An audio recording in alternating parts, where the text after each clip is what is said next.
আল্লাহ বলে দিলেন তোমার জাতির পিতা হলো হযরত ইব্রাহিম। আর আজকে আমরা পরিবর্তন করে নানান ভাবে নানান প্রক্রিয়ায় আমরা চালাই দিই, ঠিক কিনা বলেন? একজন ব্যক্তি চাকরিতে ইন্টারভিউ দিতে গেছে, এবার তাকে প্রশ্ন করা হলো তোমার পিতার নাম কি? ওই কোন পিতার কথা বলবো, ওই পিতার তো অভাব নাই। এবার এক পিতা যদি আজকে বিএনপি যদি আসে তাহলে দেখা যায় যে ওই আমার জিয়াউর রহমান বলতে হবে। আমার যদি আওয়ামী লীগ আসে আমার কোন দল করেন তাহলে আমার শেখ মুজিবুর করতে হবে। আবার আমার নিজের দল আছে, ঠিক কিনা বলেন? ঠিক না? এইরকম ভাবে অবস্থা। কিন্তু আল্লাহ বলে দিলেন মিল্লাত আবিকুম ইব্রাহিম ওয়া সাম্মাকুমুল মুসলিমিন, জাতির পিতা হলো ইব্রাহিম, ঠিক কিনা বলেন? জাতির পিতা কে? চিৎকার করে বলেন কে? ইব্রাহিম আলাইহিস সালাম, ঠিক কিনা বলেন? হযরত ইব্রাহিম আলাইহিস সালামকে আল্লাহ তাআলা একবার শুক্র বেলা থেকে আল্লাহ তাআলা পরীক্ষা করলেন। দেখেন পরীক্ষা দিয়েই মানুষ উত্তীর্ণ হয়। আমার আপনার নবী মুহাম্মদুর রাসূলুল্লাহ সাল্লাল্লাহু আলাইহি ওয়াসাল্লাম যাকে সৃষ্টি না করলে কুল কায়নাতের কোনো কিছু সৃষ্টি করা হবে না, সেই নবী মুহাম্মদ সাল্লাল্লাহু আলাইহি ওয়াসাল্লামকে আল্লাহ তাআলা সব নবীর চেয়ে বেশি পরীক্ষা করেছেন, ঠিক কিনা বলেন? তাই করছে না? যত পরীক্ষা দেবে, যার যত সার্টিফিকেট হবে তার কত দাম, তার কত মূল্য, ঠিক কিনা বলেন? ঠিক তেমনি ভাবে হযরত ইব্রাহিম আলাইহিস সালাম ছোটবেলা থেকেই, সংক্ষিপ্ত আকারে বলছি, ছোটবেলা থেকেই যখন দেখলো বাবা আজর মূর্তি নিজে বানায়, মূর্তি বানায় ওই মূর্তিগুলা আবার বাজারে বিক্রি করে, আবার মূর্তির সামনে মাথা নত করে সারেন্ডার হয়, সেজদা করে। এবার বাবাকে বললেন, ও বাবা তুমি এটা পূজা করো, অথচ তুমি নিজে হাতে বানাও। এবার বলতেছে এটা হলো আমার খোদা। এবার হযরত ইব্রাহিম আলাইহিস সালাম ছোট্ট মানুষ, এটা কি করে হয়? এটা খোদা, এটা তো খোদা হতে পারে না, এটা সম্পূর্ণটাই খোদা, ঠিক কিনা বলে? ঠিক না? এটা খোদা হতে পারে না। বাবা আজর বললো ইব্রাহিম একটা বাজার নিয়ে যাও, বাজার নিয়ে বিক্রি করো। এবার হযরত ইব্রাহিম আলাইহিস সালাম বলে যদি এটা খোদা হয়, যদি আমার পালন কর্তা হয়, আমার বাবা যদি সৃষ্টিকর্তা হয়, যদি কুল কায়নাতের সব কিছু সৃষ্টিকর্তা হয়, রিজিক দাতা হয়, তাহলে এত হাইটাও হতে পারবে, ঠিক না? এত কথাও বলতে পারবে, ব্যথা লাগলে, ঠিক কিনা বলেন? এবার হযরত ইব্রাহিম আলাইহিস সালাম কোন একটা মূর্তির গলার মধ্যে রশি লাগাইছে, আর একটা মূর্তির পায়ের মধ্যে রশি লাগাইছে, আর একটা মূর্তির হাতের মধ্যে রশি লাগাইছে। এইভাবে টাইনা নিয়ে যায়। কোনটার হাত ভাঙা গিয়েছে, কোনটার মাথা ভাঙে যায়, কোনটার পাও ভাঙে যায়। যাওয়ার পরে যখন বাজারে নিয়ে গিয়েছে, যাওয়ার পরে বাবা আজর ডাক দেয়া বলে, ও সন্তান ইব্রাহিম, তুমি এটা কি করেছো? এগুলা না হাত পা ভেঙে গিয়েছে, এগুলা তো বাজারে বিক্রি হবে না। এবার ইব্রাহিম নবী ডাক দেয়া বলে, ও বাবা গো, বাবা যদি এটা খোদা হয় তাহলে তার হাত ভাঙা যাবে, পাও ভাঙা যাবে, এটা কি সে ফিরাইতে পারলো না? ঠিক না? ফিরাইতে পারলো না। সে ব্যথা পাইলো, হাত ভাঙা যায়, মাথা ভাঙা যায়, কান ভাঙা যায়। আমাকে তো একবার চিৎকার করে বলতে পারতো, তাহলে মাথায় করে নিতে পারতাম, ঠিক কিনা? এটা বলতে পারতো, কিন্তু বলে নাই তো। হ্যাঁ, তাহলে কিভাবে খোলা হয়? মুসলমান ভাইয়েরা আমার, লম্বা আলোচনা, আমি ওই দিকে যাবো না। এক পর্যায়ে বিশাল বড় একটা পরীক্ষার মধ্যে ফেললো আল্লাহ তাআলা। হযরত ইব্রাহিম আলাইহিস সালাম যখন বাবা আজরকে এরকম কথাবার্তা বললেন, বলার পরে হযরত ইব্রাহিম আলাইহিস সালামের বাবা ডাক দিয়ে বলে, ও ইব্রাহিম রে, তুমি আমাকে যা কিছুই বলেছো এটা আমার পর্যন্ত থাক, এটা আর কাউকে বলবা না, এটা আর কাউকে বলবা না। যদি এই কথাটা অন্য কারো কাছে বলো তাহলে জেনে নাও, তাহলে তোমাকে মারবে তোমাকে তারা শাস্তি দেবে, অতএব এটা আর বলবা না। এক পর্যায়ে হযরত ইব্রাহিম আলাইহিস সালাম ডাক দিয়ে বললেন, ও বাবা, ইয়া আবাতি ইন্নী قد جاءني من العلم ما لم يأتك فاتبعني أهدك صراطا مستقيما। يا ربي وعمر বাবা গো, ইন্নী قد جاءني من العلم, নিশ্চয়ই আমার কাছে আল্লাহ তাআলার পক্ষ থেকে ইলম এসেছে। ফাত্তাবিউনি আহদিকা সিরাতান সাবিয়া, অতএব আপনি আমার অনুসরণ করেন। আহদিকা সিরাতান সাবিয়া, আমি আপনাকে সঠিক সরল পথের দিশা দিয়ে দেব। এবার ডাক দিয়া বলে, ইয়া আবাতি লা তা'বুদিস শাইতান ইন্নাস শাইতানা কানা লির-রাহমানি আসিয়া।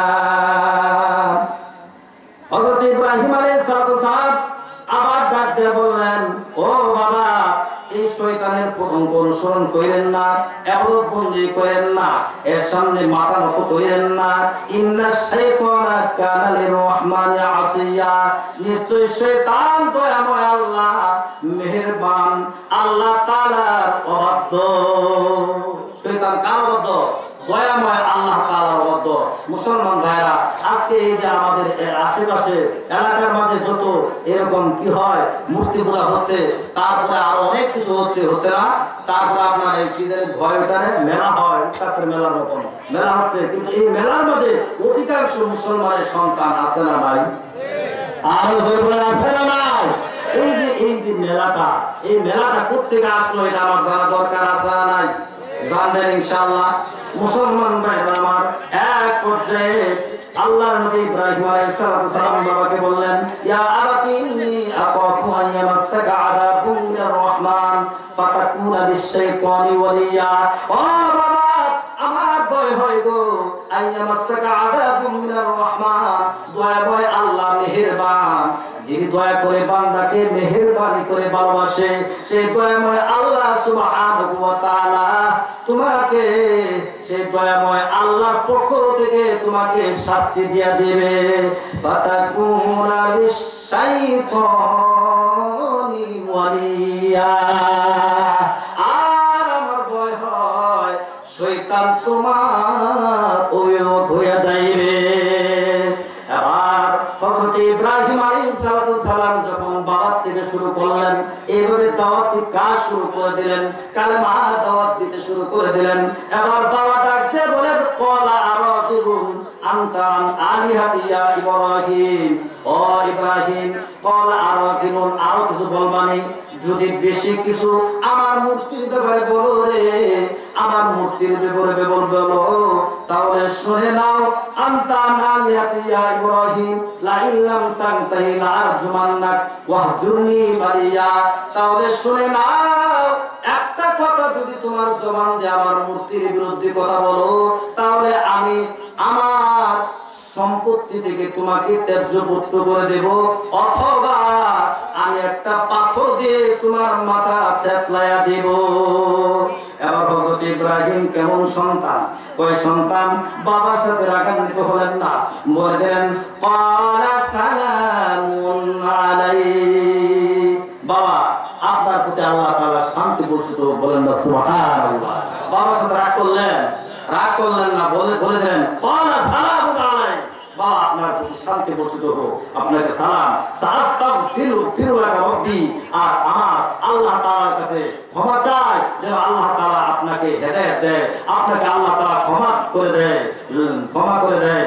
ইন্নাহু কানা বি হাফিয়া, আর আমার আল্লাহ আমার জন্য যথেষ্ট, বলেন না সুবহানাল্লাহ। আদৌ যদি কোনো বান্দা অথবা বান্দি কোনো কারো সামনে মাথা নত না করে, সারেন্ডার না হয়, কোন পীর, কোন মাজার, কোন ব্যক্তি কারো সামনে, কোন আলেম ওলামা কারো সামনে মাথা নত না করে, একমাত্র মাথা নত করবে কার সামনে? বলে আর যেমন কার সামনে? আল্লাহ সুবহানাহু ওয়া তাআলার সামনে সারেন্ডার হবে। যদি হয় তাহলে আল্লাহ তাআলার কাছে যদি বলতে পারে, ইন্না সালাতি ওয়া নুসুকি ওয়া মাহইয়ায়া ওয়া মামাতি লিল্লাহি রাব্বিল আলামিন। আল্লাহ, আমার নামাজ, আমার রোজা, আমার হজ, আমার যাকাত, আমার কুরবানি, যা কিছু আছে, আমার হায়াত, আমার মরণ, সব কিছু লিল্লাহি রাব্বিল আলামিন, একমাত্র আল্লাহর জন্য। ঠিক কিনা বলেন? যখন কোনো বান্দা আল্লাহ তাআলার জন্য বলে দেবে, আমার আল্লাহ বলেন, বান্দারে তোমার কোনো রিজিকের অভাব হবে না। ও বান্দারে, তুমি যদি বলতে পারো ক্বালু রাব্বুনাল্লাহ, আমার রব হলেন আল্লাহ, আল্লাহ তাআলা ডাকতে বলেন, বান্দারে আমি আল্লাহ তোমার অভিভাবক হয়ে যাইব, বলেন না সুবহানাল্লাহ। এরপর আল্লাহ তাআলা বলেন, ওয়ালাকুম ফিহা মা তাশতাহি أنفسكم ولكم فيها ما تدعون ও বান্দারে আমি আল্লাহ তোমার কেমন হইব বান্দারে তুমি মুখে যা চাইবা আমি আল্লাহ তাই দিয়ে দেব মনে মনে যা চাইবা আমি আল্লাহ তাই দিয়ে দেব বলেন না সুবহানাল্লাহ লা ইলাহা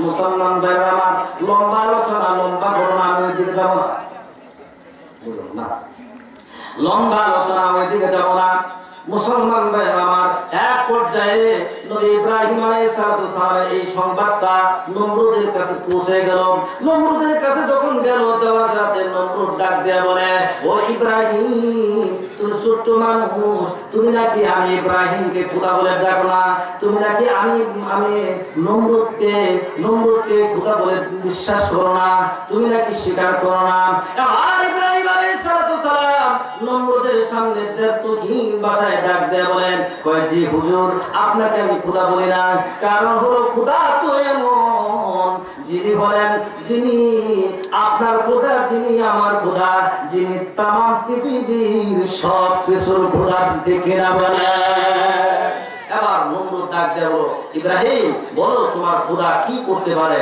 আর আমি পারি কিনা বলো দেখো পরীক্ষা শুরু হয়ে গেল এবার নমরুদকে ইব্রাহিম আলাইহিস সালাম ডাক দিয়ে বললেন ওই আমার খোদা জীবিতকে মৃত করতে পারে আর মৃতকে জীবিত করতে পারে এবার নমরুদ ডাক দিয়ে বলল কয়েদিকে একজন কয়েদিকে খালাস দিয়ে দিল বলল এই জামিন একজন কয়েদিকে আমি মুক্তি দিয়ে দিলাম নাজাত দিয়ে দিলাম আর আরেকজন নিরপরাধ অপরাধী নাই তাকে ধরে নিয়ে ফাঁসির কাছে দিয়ে দিল বলে দিল যে এই যে দেখো আমি তোমার খোদা যা পারে আমিও তাই পারি এবার হযরত ইব্রাহিম আলাইহিস সালাম নমরুদের সামনে দাঁড়িয়ে বলল আ নমরুদ হুজুর জাপানা আমার খোদা একটা জিনিস পারে অনেকগুলা জিনিস পারে তার মধ্যে আরেকটা জিনিস হলো আমার খোদা আমার সৃষ্টিকর্তা প্রতিদিন সকাল বেলায় সূর্য পূর্ব দিক থেকে উঠাইয়া সন্ধ্যা বেলায়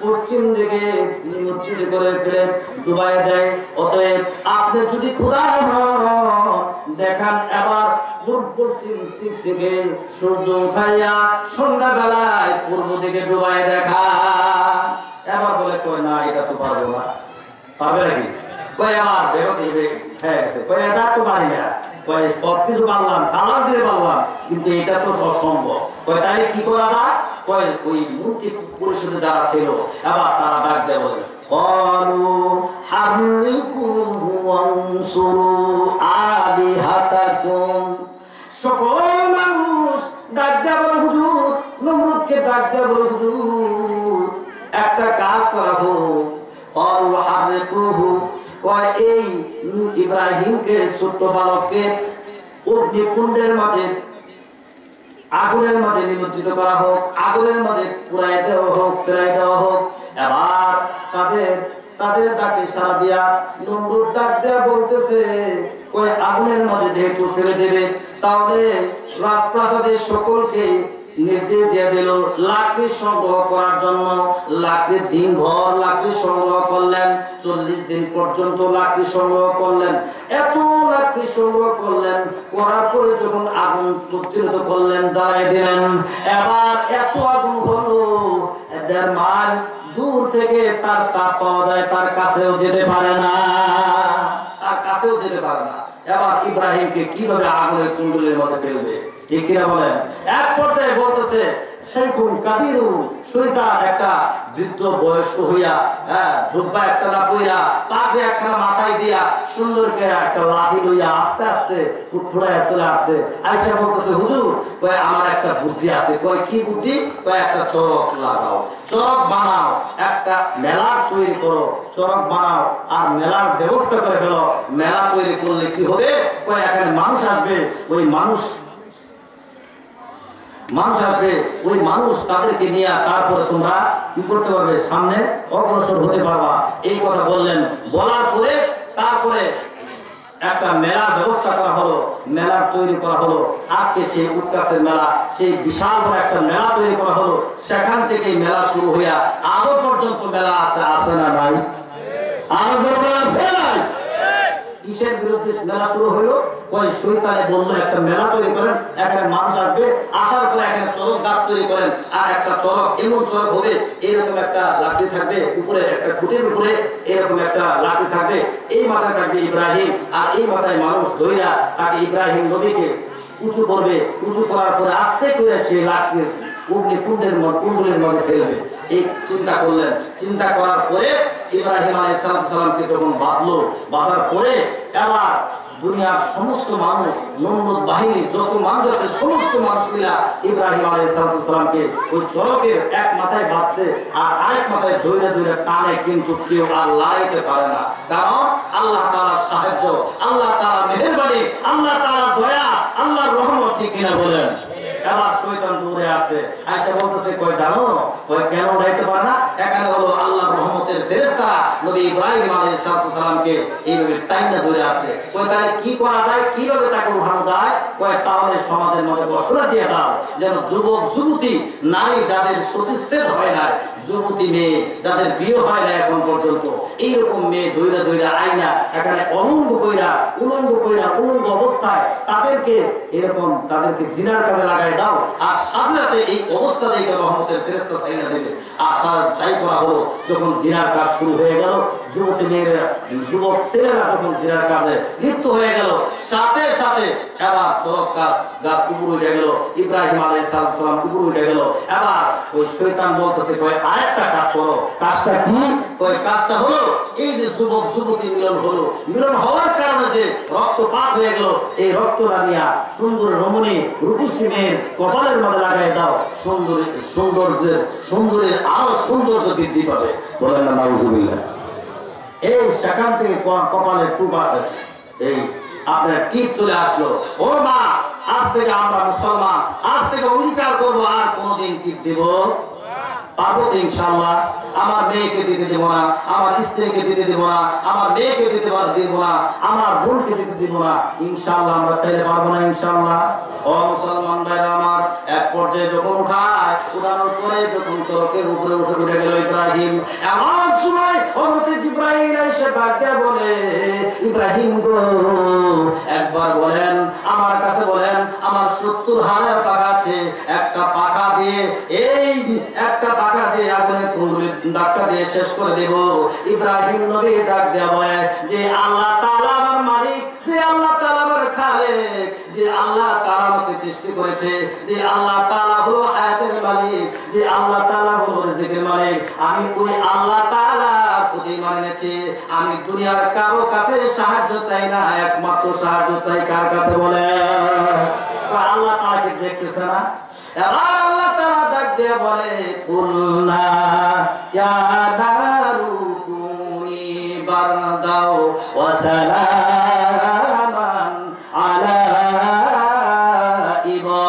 ইব্রাহিম। আল্লাহ তাআলা ডাক দিয়ে বলেন, ও আগুন রে, তুমি আমার নবী ইব্রাহিমের জন্য শান্তিদায়ক ঠান্ডা হয়ে দাও। বলেন না সুবহানাল্লাহ। নবী ইব্রাহিমের জন্য শান্তিদায়ক ঠান্ডা হয়ে গেল, ফুল বিছানা হয়ে গেল, আগুনের কুণ্ডলীর ফুল বিছানা হয়ে গেল। বলেন না সুবহানাল্লাহ। মুসলমান ভাইরা, আজকে ওখান থেকে হলো মেলা, ওখান থেকে চরক পূজা, আর ওখান থেকে এই কপালের টিপ। আজ থেকে আমরা এই কোরআনের মাহফিলে এসে আমরা জানতে পারলাম, আজ থেকে আমরা তওবা করতে পারবো তো ইনশাআল্লাহ। আর কোনদিন মেলায় যাবো না, পারবো তো ইনশাআল্লাহ। কই অনেকেই বলে না তো, আমরা তো অনেক আগে থেকেই যাই বাজার অবস্থায়, আছে না? পারবো ইনশাআল্লাহ। আল্লাহ তাআলা দেখাই নারে তাকবীর। আমি আজ থেকে আমি যাবো না। আবার আরেকটা জিনিস দেখা যায় এই হিন্দুরা যে কাজটা করে, কয় যে আমার আপনার ভিতরে চিকনে একবার কৌশলে আমার আপনার ভিতরে শিরিক ঢুকাই দেয়। সেটা কি? কয় যে সাজ বানায় না কি বানায়, ওটাকে কি বলে? সাজ না, সাজ বানায়, হাতি বানায়, তারপরে যে দিয়া তাল মিস্ত্রি দিয়া হাতি বানায়, মাছ বানায়, কত পাখি বানায়, কত কিছু বানায়, ওগুলা খায়। ওই মূর্তি ও যে বাবা আজর, ইব্রাহিম আলাইহিস সালামের বাবা আজর বানাইছিল যেগুলা, ওই হাত ভেঙে যায়, পা ভেঙে যায়, ওগুলা তার ভাঙ্গা বানায় দেয়। আর আমরা মুসলমানরা আদর কইরা ওগুলা কিনা নিয়ে, আরে বছরে একটা বার আমার সন্তান খাবো না, খাবো কি, ওই কার দিকে তাকাই থাকবো, এই বলে কিনা আনি কিনা বলে আনি না। আজ থেকে এই কোরআনের মাহফিলে প্রতিজ্ঞা করব, অঙ্গীকার করব, আল্লাহ তাআলার দরবারে আল্লাহ জীবনে বুঝি নাই, আজকে আমরা বুঝলাম, আমরা বুঝতে পারছি কোনোদিন ওই সাপ খাবো না এবং কেউ দিনেও খাবো না, আর ওগুলা আর কোনোদিন ক্রয় করবো না। রাজি আছেন সবাই ইনশাআল্লাহ?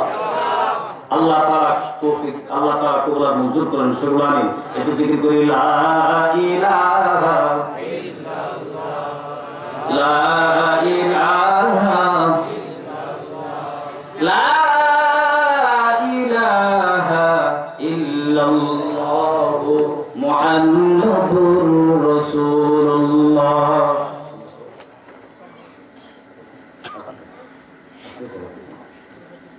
মুসলমান ভাইরা, আর আরেকটা কাজ করতে হবে, সেই কাজটা হলো আমাদের হেদায়েতের দরকার, ঠিক কিনা বলেন? আমাদের এই যে এই আলোচনাগুলো, ভাঙ্গা আলোচনাগুলো আমি কেন করতেছি, এগুলো আমাদের সমাজের দরকার, ঠিক না? দরকার না? এগুলো দরকার। আজকে আমরা সমাজের মাঝে প্রতিনিয়ত প্রশ্নবিদ্ধ হই, প্রতিনিয়ত আমাকে প্রশ্ন করে আর বলে, হুজুর হাজারে নাকি পীর ধরতেই হবে, না বললে কিছুই না। পীর মানে উস্তাদ। পীর মানে কি? জোরে বলেন, পীর মানে কি? আরো জোরে বলেন, পীর মানে কি? পীর মানে হলো উস্তাদ, পীর মানে হলো বৃদ্ধ, পীর মানে উস্তাদ। এই দলে এই শাখায় আইসা উস্তাদ, ঠিক কিনা বলে? এই জন্য উস্তাদ করতে হবে এমন একজন উস্তাদ যার অনুকরণ করব, যিনি কুরআন এবং হাদিস সম্পর্কে জানে, শুধু জানেই না বরং আমল করে, ঠিক কিনা বলে? ওই আমল নাই, গোসল নাই, ওযু নাই, কোনো কিছুই নাই, আর তাকে আমরা মানা শুরু করে দিলাম, তাইলে হবে? তাহলে তো আমাদের গোসল ছাড়া বানাই ফেলবো, ঠিক কিনা বলে? তাই বলবো না? এই জন্য কোরআনটা হলো মানার জিনিস। যে মানুষটা মানবে সেই হলো সফলতা। এই কোরআন কে আল্লাহ তাআলা দিয়ে দেন, বান্দা তুমি একটু চিন্তা করে দেখো, আমি কোরআন পাঠাইলাম, এরপরে নবী পাঠাইলাম, এরপরে আমি আমার আলেম ওলামা পাঠাই দিলাম, তারা কোরআন নিয়ে গেল তোমার ধারে ধারে, আর তারা তেলাওয়াত করে শোনাইলো, তারপরও বান্দা তুমি মানো না, বান্দা রে তোমার একদিন আমার কাছে আসতে হবে, ঠিক কিনা বলেন? এই জন্য মুসলমান ভাইরা, আজকে আমরা যারা অ্যাভেলেবল পীর হয়ে গেছে, অ্যাভেলেবল অনেক পীর হয়ে গেছে, আবার বলবেন পীরের বিরুদ্ধে বলি না, আমার নানা পীর ছিল, আমার মামা পীর, আমি কয়েকদিন পরে পীর হয়ে যাবে, কথা বোঝেন নাই? তাহলে পীরের বিরুদ্ধে কথা বলা যাবে? তবে হক্কানি পীরের পক্ষে থাকতে হবে, ঠিক কিনা বলেন? যে কোরআন হাদিস ইজমা কিয়াস সব কিছু জানে এবং তদ অনুযায়ী আমল করে, তার কাছে গেলে পরে আমি তার সোহবতে থাকলে, তার দেখা দেখি আমি নিজেও আমল করতে পারবো, আর তার সাথে সাথে আমি নিজেও তার আমল দেখে আমার জীবনটাও আমলিয়াতে আইসা যাবে, আর আমি জীবনটা জিন্দেগিটাও সুন্দর হয়ে যাবে, আমরাও জান্নাতে চলে যাবো, ঠিক কিনা বলেন? ঠিক না? আর যদি নিছক কোনো মানুষের হাত ধরি, যে মানুষটা বলতেছে ওযু গোসল লাগে না, নামাজ লাগে না, হজ লাগে না, যাকাত লাগে না, পর্দা লাগে না, কোনো কিছুই লাগে না, এই সকল মানুষের কাছে যদি যান, হাসরের ময়দানে বলবে, হাসরের ময়দানে যখন দেখবেন ওই একটা মানুষ ওই জীবন শেষ করে দিয়েছে, তারপরও আবার দেখতেছে জাহান্নাম হয়ে গেল, কথা বোঝেন না? জাহান্নাম এসে গেল, এবার আল্লাহ তাআলাকে ডাক দিয়ে বলবেন, لله جميعا فقال الضعفاء للذين استكبروا إنا كنا لكم تبعا فهل أنتم مغنون عنا من عذاب الله من شيء। এক শ্রেণীর মানুষ তারা দুনিয়াতে আমল করেছে, আর তাদেরকে এরকম উস্তাদের কাছে গেছে, যাওয়ার পরে তাদেরকে আমল দিল, আমল দেওয়ার পরে আমল করলো, কিন্তু তারপর জাহান্নামে চলে গেল। এরা যখন জাহান্নামের সার্টিফিকেট পেয়ে যাবে, এবার আল্লাহ তাআলাকে ডাক দিয়ে বলবে, আল্লাহ মাবুদ মাওলা, দুনিয়ায় থাকতে ওই তো হারানো একজন আলেম ছিল, তার কাছে যাইতাম, তার কাছে মুরিদ হয়েছে, তার কথা মতে জীবন যাপন করেছে। আল্লাহ তারপরও দেখে আমি জাহান্নামে আসছি, কারণটা কি? ওই তো হারানো পীর সাহেব, ওই তাকে নিয়ে আসেন, আমি তাকে দেখবো, আমি তার সাথে একটু কথা বলবো। ওই যখন সামনে নিয়ে আসা করে এমন সময় তারা বলবে ক্বালু ইন্না কুন্না লাকুম তাবা ফাকালাত দুআফা। আর ওই দুর্বলেরা তারা ডাক দিয়ে বলবে লিল্লাযীনা ইসতাকবারু ইন্না কুন্না লাকুম তাবা। ও হুজুর, ওই দুনিয়ায় থাকতে তো আমি আপনার অনুসরণ করতাম, অনুকরণ করতাম, ফাহাল এবার আমরা জাহান্নামে হয়ে গেলাম। দেখেন, ফাহাল আনতুম মুগনুনা আন্না মিন আযাবিল্লাহি মিন শাই। দেখেন তো একটু এই দুনিয়ার এই জাহান্নামে আসার পরে আমার এই জাহান্নামের যে শাস্তি, এই শাস্তিটা কিছু কমাই দিতে পারো কিনা? দেখেন, এবার তো কোনো কাজই করতে পারলেন না, একটু কমাই দিতে পারেন কিনা? এবার তার ডাক দিয়ে বলবে ক্বালু লাউ হাদানাল্লাহু লাহাদাইনাকুম। এবার ওই তোহানাবো পীর সাহেব এরকম যারা আমল করবে না, যারা কোরআন জানে না, কোরআন মতে জীবন যাপন করে না, যাদের অনুসরণ করলাম, অনুকরণ করলাম, করার পরে নামাজ লাগলো না, রোজা লাগলো না, হজ নাই, পর্দা নাই, কুশিদা নাই, কোনো কিছু লাগলো না, বিদায় আজকে জাহান্নামে যাইতে হচ্ছে। ওই সকল পীর সাহেব বলবে লাহাদাইনাকুম লাউ হাদানাল্লাহু লাহাদাইনাকুম। আমরা নিজেরাই তো হেদায়েত প্রাপ্ত ছিলাম না, আবার তোমাদেরকে কি করে আমরা হেদায়েত দেব? এবার ডাক দিয়া বলবে সাওয়াউন আলাইনা আজাজিনা আম সাবারনা মা লানা মিন মাইস। ও আমার মুসলিমরা, সাওয়াউন আলাইনা, আজকে তোমার এবং আমার উভয়ের সমান সমান অবস্থা। সমান সমান অবস্থা, তোমাকেও আজকে জাহান্নামে যেতে হবে, আমাকেও জাহান্নামে যেতে হবে। আমার আর এখানে করার কিছুই নাই। বলেন নাউজুবিল্লাহ। এই জন্য মুসলমান ভাইরা, একজনের কাছে যেতে হলে অবশ্যই হাত ধরতে হলে, অবশ্যই অনুকরণ করতে চাইলে অবশ্যই আমার খেয়াল করতে হবে যে কোন মানুষটার অনুসরণ করছি, কোন মানুষটার অনুকরণ করছি। পারবো তো ইনশাআল্লাহ? খারাপ লাগলো আপনাদের? খারাপ লাগলো? আমি কিন্তু আগেই বলছি যে আমার নানা পীর ছিলেন, আমার মামা পীর, বদ্রীশীল পীর, ভবিষ্যতে আমি পীর হয়ে যাবো। পীরের বিরুদ্ধে বলা যাবে না, ঠিক কিনা বলেন? বিরুদ্ধে কথা হয়ে যায়, তবে হক্কানি পীর মাশায়েখের কাছে যেতে হবে, সোহবতে যেতে হবে, আলেম উলামার কথা অনুকরণ করতে হবে। আল্লাহ তাআলা আমাদেরকে তাহলেই দুনিয়া সুন্দরময় করে দেবে, আখিরাত সুন্দরময় করে দেবে, ঠিক কিনা বলেন? আল্লাহ তাআলা আমাদের সকলকে সহিবুল দান করুন। সকলে আমিন। ওয়া আখিরু দাওয়ানা আলহামদুলিল্লাহি রাব্বিল আলামিন। আসসালামু আলাইকুম ওয়া রাহমাতুল্লাহি ওয়া বারাকাতুহু।